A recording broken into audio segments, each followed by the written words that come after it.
So, I got a new microphone. Hooray for me. The first thing that I'm going to do with this microphone is to review a review made by a series called Gaming in the Clinton Years. It is currently owned by Navigator, which has a YouTube account. People say that it's actually Navigator that does it, but if you read their disclaimer, it says that Navigator and Gaming in the Clinton Years aren't related. Brawlmaster08 and Giggles the Hedgehog, two people I know on YouTube, have made reviews of reviews made by Navigator. I could defend the Super Smash Bros. 64 review, though, by saying that he meant switching characters, meaning that he couldn't switch characters in the middle of a match.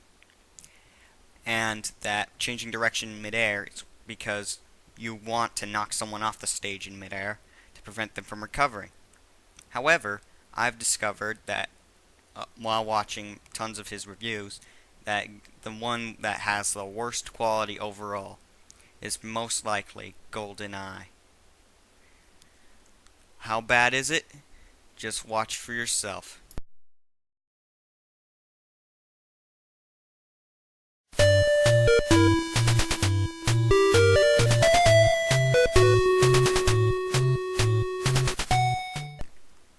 You have got to love that intro.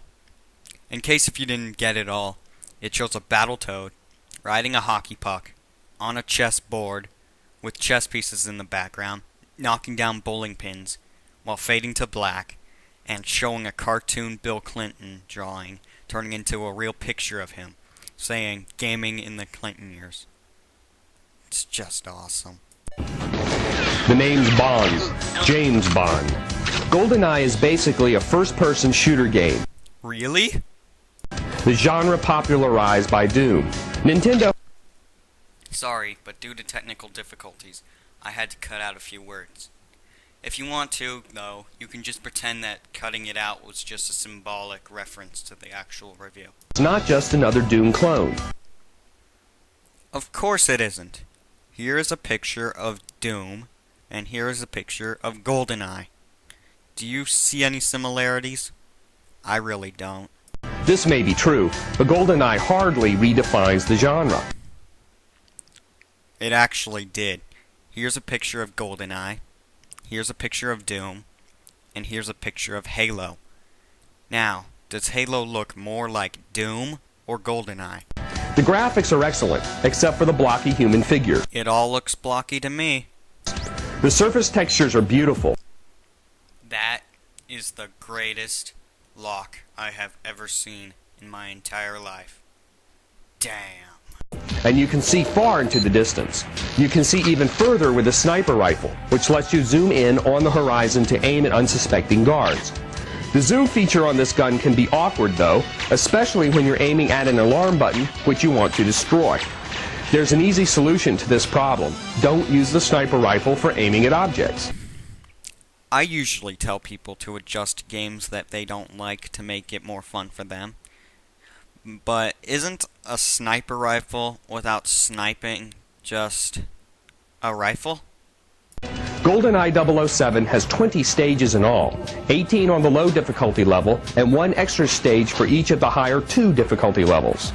Regardless of the difficulty, the game is automatically saved after you beat any stage. Without this feature, beating the game would be impossible. In fact, beating the game is impossible on the higher difficulty levels. Do yourself a favor. Don't even try them.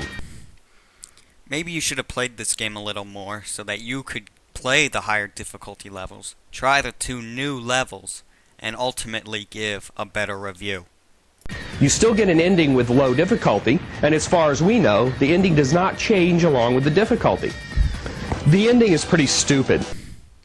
Is stupid really the best word you can come up with?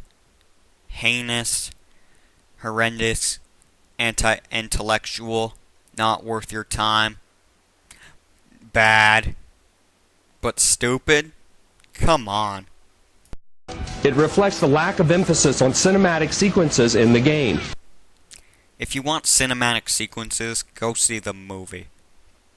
There are very few cinematic sequences, and even those scenes constitute only the camera swooping around the landscape of a new level.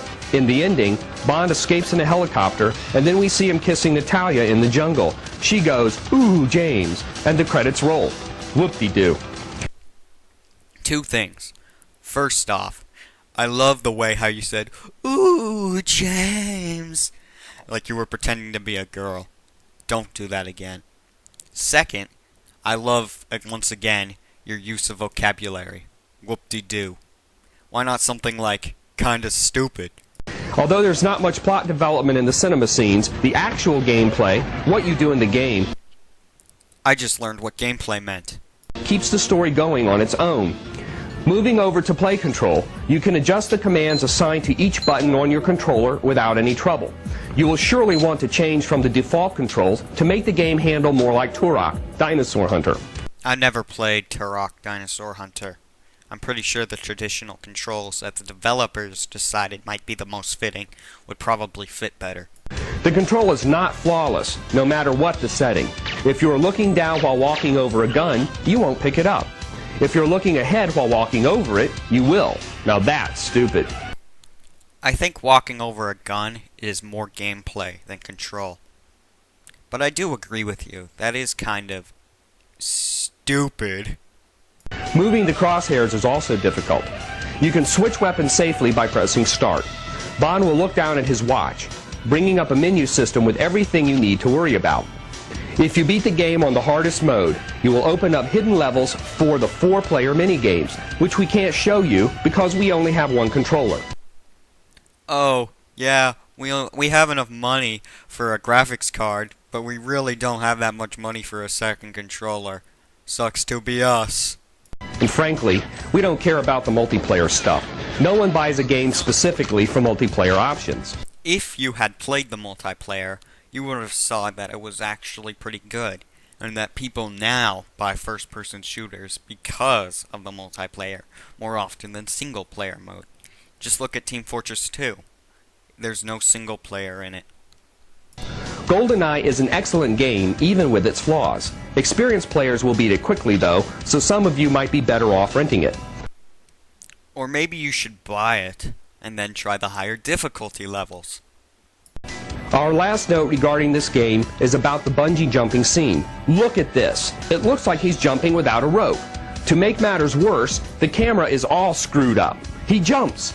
He jumps again, from a different angle. What the heck? Is this some new funky directing style or what? That usually happens in movies whenever a very important or dangerous thing occurs.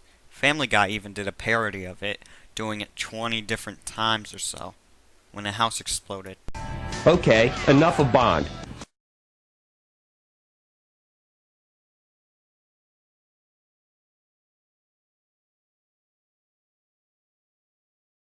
That's how everything should end. Enough of such and such. It's to the point and tells you when you're ending. So there you have it. Gaming in the Clinton Years' Goldeneye 007 review. If you liked this review of a review, please comment saying you did, rate this video 5 stars, and favorite it. If I get enough positive reception, I'll make a sequel. And remember, no matter how heinous Gaming in the Clinton Years might sound, it is still better than GameSpot. Why? Because they rated Big Rigs over the road racing a 1 out of 10.